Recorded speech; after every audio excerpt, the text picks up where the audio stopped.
Bismillahirrahmanirrahim. Assalamualaikum warahmatullahi wabarakatuh. Perkenalkan, nama saya Lutfi Ainun Nurani.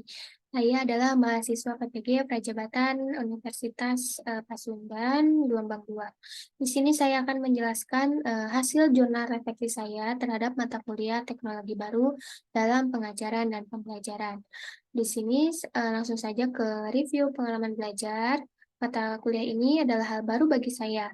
Setelah mempelajarinya, saya menyadari ternyata pembelajaran yang sekarang dilakukan sangat erat hubungannya dengan perkembangan teknologi.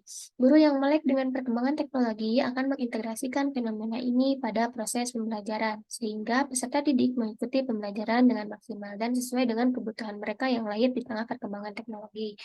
Adapun di rincian topik yang saya pelajari, ada 7 topik. Yang pertama yaitu tentang topik 1, perkembangan teknologi media dan pembelajaran. Pada topik ini, saya mempelajari tentang perkembangan teknologi, media, dan strategi pembelajaran, perkembangan teknologi dan media pembelajaran di sekolah, dan karakteristik peserta didik. Kemudian pada topik yang kedua, yaitu tentang lingkungan belajar abad 21. Pada topik ini, saya belajar tentang bagaimana gambaran lingkungan belajar abad 21, bagaimana pemanfaatan teknologi inovatif untuk pembelajaran, literasi digital, dan belajar tentang kesiapan mengelola perubahan. Adapun pada topik yang ketiga, tentang teknologi dan media untuk pembelajaran. Di topik ketiga, saya mempelajari tentang desain lingkungan integrasi teknologi dan media untuk pembelajaran dan belajar bagaimana mengintegrasikan teknologi dan media dengan model ASUR atau analisis learner, state standard, and objective, select media, method and material, utilize research, require learner participation, evaluate, and revise. Pada topik yang keempat, yaitu tentang pemanfaatan perangkat digital. Topik ini membahas mengenai perangkat digital untuk meningkatkan keterlibatan peserta didik dalam pembelajaran dan sekaligus memahami bagaimana keunggulan dan kelemahan penggunaan perangkat digital pembelajaran. Kemudian pada topik selanjutnya yaitu tentang perangkat web dan pembelajaran. Pada topik ini saya belajar tentang bagaimana perangkat web digunakan dalam pembelajaran dan apa saja keunggulan dan kekurangan perangkat web dan sosial media untuk pembelajaran. Kemudian pada topik yang keenam yaitu pembelajaran jarak jauh. Pada topik ini saya mempelajari tentang integrasi teknologi dan media untuk pembelajaran jarak jauh, distance learning, dan bagaimana keunggulan dan kelemahannya. Pada topik yang ketujuh yaitu tentang meningkatkan pembelajaran dengan multimedia. Pada topik terakhir ini saya belajar tentang bagaimana memanfaatkan multimedia untuk pembelajaran dan belajar tentang keunggulan dan kelemahan dalam mengintegrasikan pembelajaran dengan multimedia. Adapun refleks pengalaman belajar yang telah dipilih, yaitu saya memilih topik kelima untuk selanjutnya direfleksi, yang membahas tentang perangkat web dalam pembelajaran. Topik ini penting untuk dipelajari, karena guru perlu memahami bahwa sumber belajar yang digunakan untuk mendukung pembelajaran dapat melalui jenis-jenis perangkat web 2.0, yang mana alamat linknya dapat dibagikan oleh guru kepada peserta didik untuk saling berinteraksi, berkolaborasi, bekerja sama, berbagi, dan mempublikasikan informasi, ide, dan multimedia. Kemudian, bagaimana saya mempelajari topik-topik yang ada pada mata kuliah ini, yaitu tidak jauh dari alur Merdeka. Yang pertama mulai dari diri. Di tahap ini saya diajak untuk merefleksikan pengalaman ketika mengakses web dan mengetahui apa yang saya peroleh dari situs web tersebut. Saya pernah mengakses berbagai macam web seperti aplikasi editing Canva, Google Docs, YouTube, Instagram. Kemudian pada eksplorasi konsep, pada tahap yang kedua ini, saya mulai mengeksplorasi konsep tentang web 2.0, termasuk diantaranya pengertian dan fungsi web 2.0, bagaimana cara mengintegrasikan web 2.0 dalam pembelajaran, dan memahami keunggulan dan keterbatasan penggunaan web 2.0 dalam pembelajaran. Pada tahap ini juga saya belajar bagaimana memilih web dengan menggunakan rubrik pemilihan yang disediakan pada ruang eksplorasi konsep.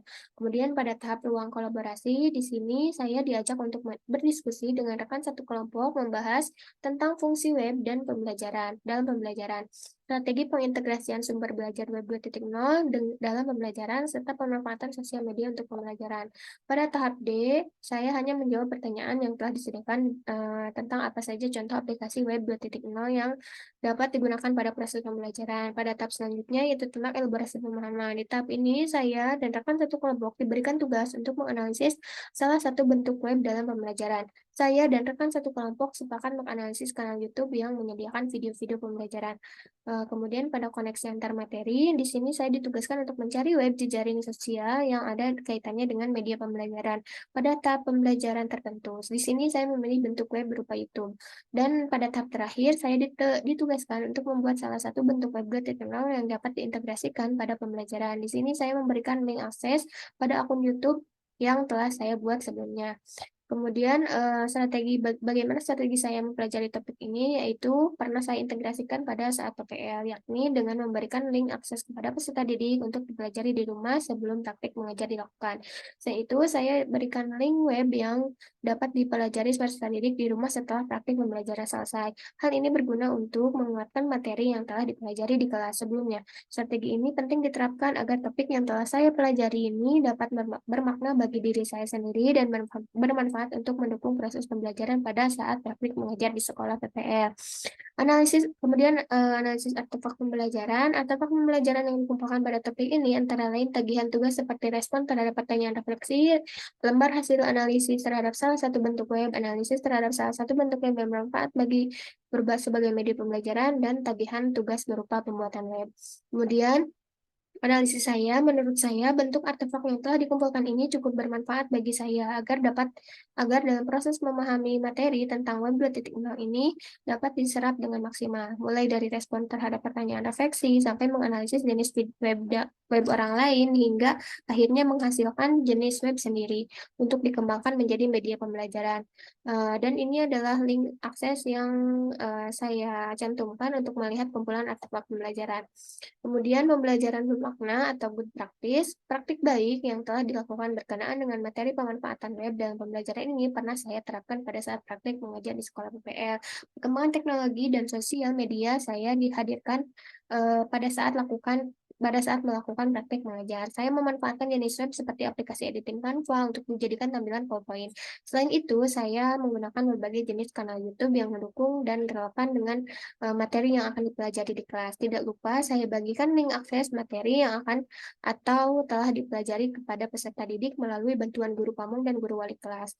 Adapun pembelajaran bermakna yang telah saya dapatkan setelah mempelajari mata kuliah ini antara lain dapat meningkatkan pemahaman saya terhadap sumber belajar yang menarik melalui pemanfaatan perkembangan teknologi. Saya lebih meyakini bahwa menghadirkan sumber belajar dari berbagai bentuk web 2.0 dapat membentuk proses pembelajaran lebih menarik dan kontekstual bagi peserta didik yang lahir di tengah perkembangan teknologi ini, sehingga pembelajaran akan sesuai dengan kebutuhan peserta didik.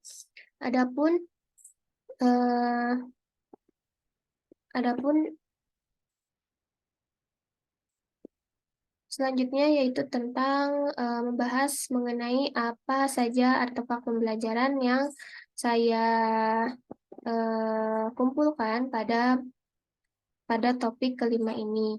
Di sini ada artefak pembelajaran tentang mulai dari diri sampai aksi nyata. Setiap tahap saya berikan tampilan berupa artefak pembelajaran apa saja yang telah saya kerjakan pada saat melakukan dan mempelajari mata kuliah teknologi baru dalam pengajaran dan pembelajaran. Nah, di sini saya mengumpulkan dalam bentuk PowerPoint agar terlihat lebih menarik dan jelas.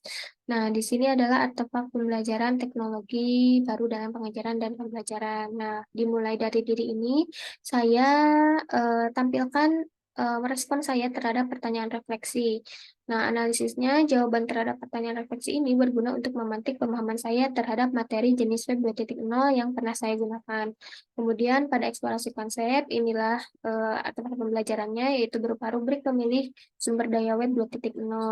Nah, analisisnya bahwa artefak pembelajaran ini membantu saya dalam memutuskan sumber web 2.0 agar relevan dengan tujuan pembelajaran yang akan dicapai.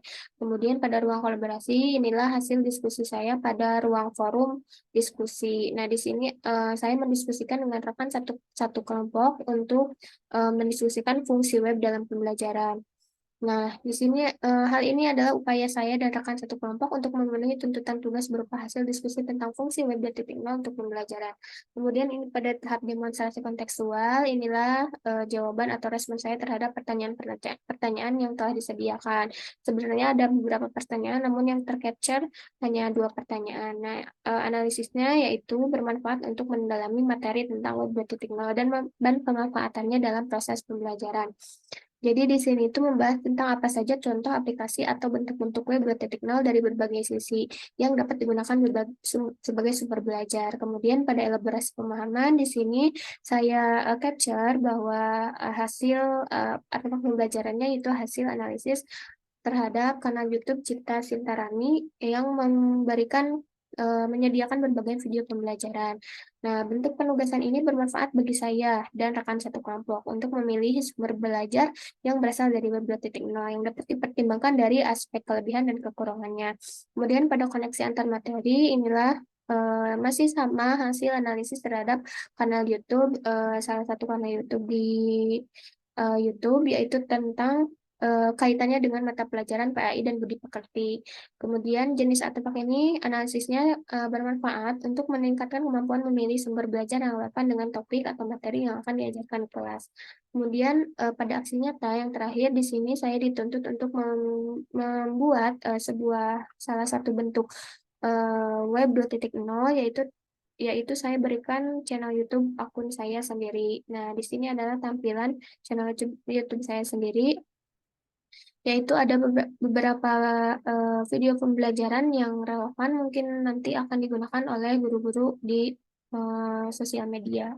Seperti itu, dan analisisnya tuntutan tugas pada tahap ini yaitu berupa pembuatan salah satu jenis web 2.0, ya betul tadi yang dapat diakses peserta didik. Menurut saya, kanal YouTube yang telah saya buat dapat mendukung kegiatan pembelajaran untuk saling berinteraksi, berkolaborasi, bekerja sama, berbagi dan mempublikasikan informasi, ide, dan multimedia. Sekian dari presentasi jurnal refleksi saya terhadap mata kuliah teknologi baru dalam pengajaran dan pembelajaran. Mohon maaf apabila ada kesalahan. Wassalamualaikum warahmatullahi wabarakatuh.